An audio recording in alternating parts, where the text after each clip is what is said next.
You walk in. No one announces you. No need to say a word. Yet heads turn. Conversations stumble. Even the air feels tighter. Not because you demanded attention, because you didn't.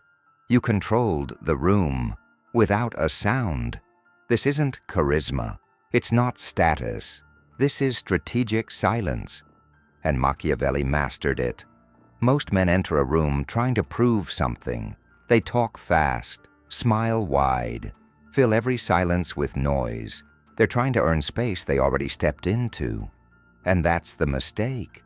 Because the loudest man isn't the most powerful. He's the most insecure. Machiavelli understood this. He studied courts filled with voices, diplomats, nobles, soldiers, all battling to be heard. He said little, but when decisions were made, they looked to him. Why?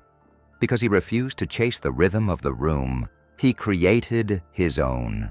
Now picture this in your world. You walk into a meeting, people are performing, joking, oversharing. You don't interrupt. You sit, still, focused, eyes calm, no energy leaking, and slowly, without saying a word, the attention starts shifting toward you. Why?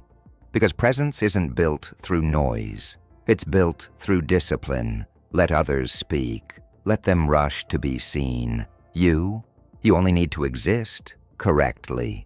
Stillness is your armor.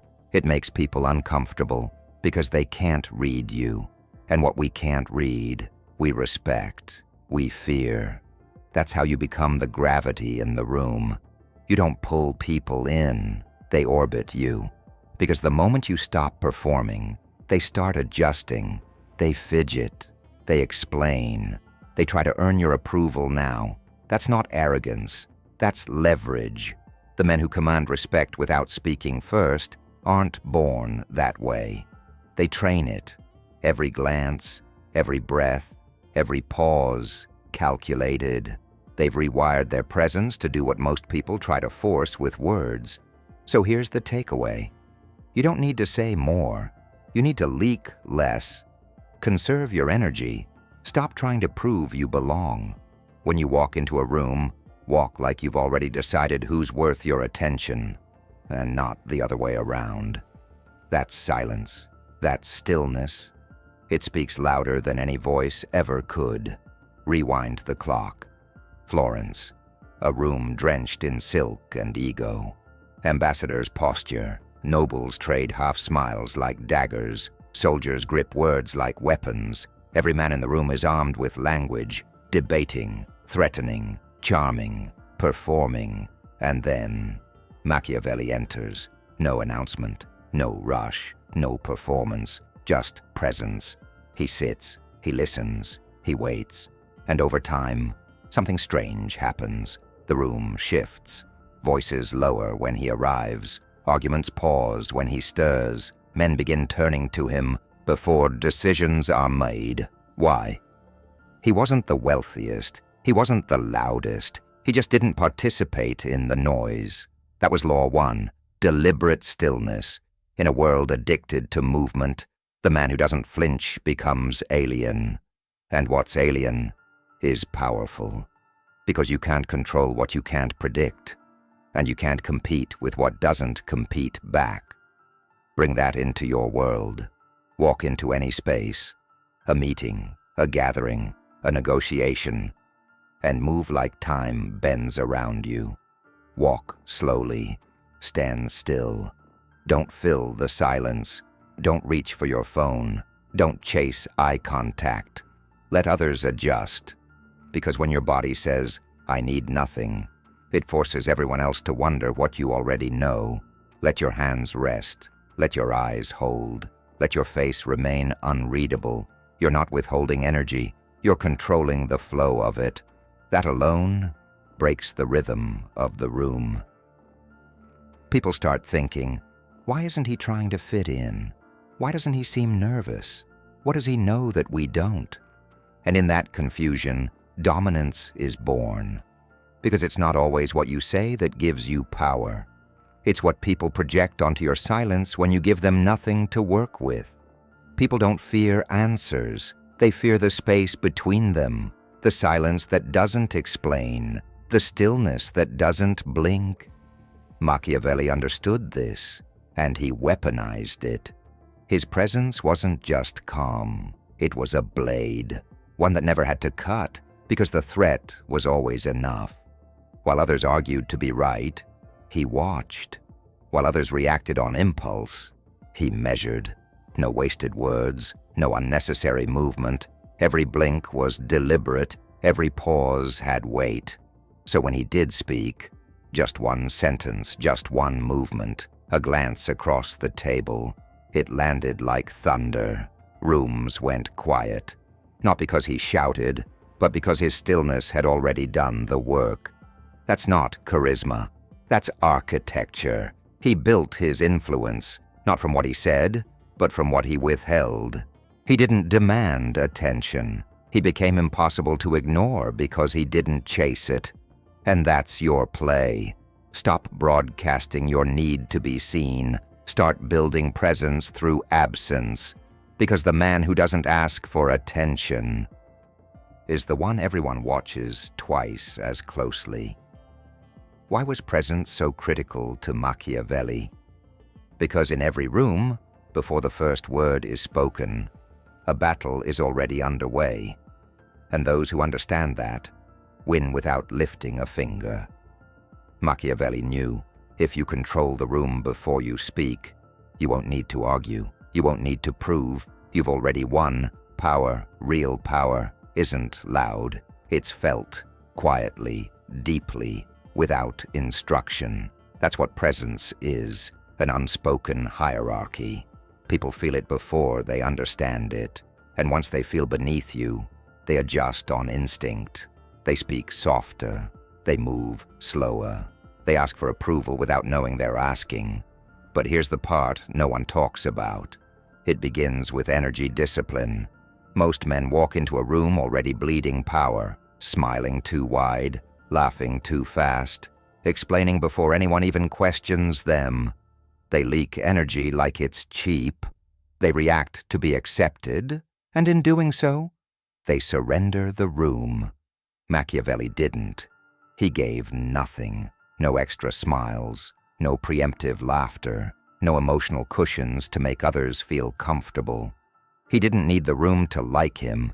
He needed the room to feel him, and that made him dangerous, not because he was hostile, but because he was unreadable. No reactions, no giveaways, no visible emotional code to crack, just silence, just presence. And that was enough to make the loudest men go quiet. That's your edge, not to speak louder, not to perform harder, but to walk in with energy so controlled, so intentional, that everyone else can feel the imbalance and instinctively try to correct it. And people fear what they can't predict, so they soften, they speak more carefully, they adjust to you. Because now you're not reacting to the room. The room is reacting to you. That's the goal. Not to speak better, not to dominate, but to create a silence so charged, people feel like they've already been judged, and they don't even know why. Now let's talk about the eyes. They say the eyes are the window to the soul. Machiavelli disagreed. To him, the eyes were weapons. He didn't use them to connect. He used them to disarm, to penetrate, to silently challenge. This is law 2, controlled eye contact. Most people misuse their gaze. They avoid it out of fear, or overuse it out of neediness. Machiavelli did neither. He didn't stare to intimidate. He didn't glance away to appease. He looked just long enough to be remembered, but never long enough to be understood. That created tension. Tension that people couldn't shake. Because when someone holds your gaze for 1 second too long without blinking, smiling, or flinching, you begin to question yourself. Did I say something wrong? Why can't I read him? What does he know? That tension is your leverage, because people don't fear confrontation. They fear ambiguity. A threat can be answered, but a mystery, it keeps people awake at night. This is how you implement it today. Step 1, hold your gaze like a mirror. When someone speaks, don't nod, don't smile, just observe. Let your expression remain calm, neutral, unbothered, especially after they finish talking. That extra second of silence, it will burn. Step 2, scan the room like you already own it. Walk in slowly, make brief eye contact with 1 or 2 people, then look away. You're deciding if this room is worth your attention, and that changes everything. Step 3, use the delayed glance. Let others finish speaking, then look at them, just for a breath. Say nothing, then turn and address someone else. You just said, "I saw you, I measured you, I moved on," and that will haunt them more than criticism ever could. But this isn't about being intimidating. It's about neutralizing noise before it starts. When your eyes say more than your words, you'll never need to fight for attention. Law 3, emotional absence. Most people are ruled by their feelings. They explain themselves, they overshare, they laugh nervously, they soften their tone. Machiavelli didn't, because emotional absence is the final layer of control. He wasn't cold, he was unshakable. He didn't flinch at insult, didn't glow at praise, didn't perform emotion for anyone's comfort. That kind of void is louder than any speech. It forces others to see their own chaos reflected in your stillness. You want to implement this? Step 1, kill the impulse to explain. Don't justify, don't soften. Let them misunderstand you, because clarity is easy, mystery is power. Step 2, starve the room of your emotional cues. No nervous smiles, no filler laughs, no just kidding walkbacks. Let your words land, then let the silence echo. Step 3, use neutrality as tension. You're not cold, you're composed, and when no one can read you, they reveal themselves trying to. Law 4, strategic scarcity. If you're always present, always speaking, your presence loses meaning. Machiavelli knew, if you show up less, you mean more. Silence builds anticipation. Anticipation builds power. So withdraw, casually, consistently. Let others feel your absence. Let them wonder. Then when you return, return with poise, not apology. When your absence feels like a loss, your presence becomes a privilege. Final frame. Power isn't what you say. It's what people feel the need to say around you. If they speak slower, watch their tone, rethink their posture. You've already dominated the room, not by yelling, not by demanding, but by being a presence they can't afford to ignore. That is the cold presence Machiavelli mastered. Not loud, not performative, just so composed that he warped the room around him. And now, so can you. To truly understand how to master these profound principles of power and influence in any situation, delve into Machiavelli's timeless and groundbreaking work, The Prince. Find the link to acquire your copy in the description below. If you see me again, well, congratulations. It means you're starting to think differently. It means you're paying attention. And if that's the case, you already know what to do next. Because in a world full of manipulation, silence, and strategy, you don't follow the noise, you follow the power.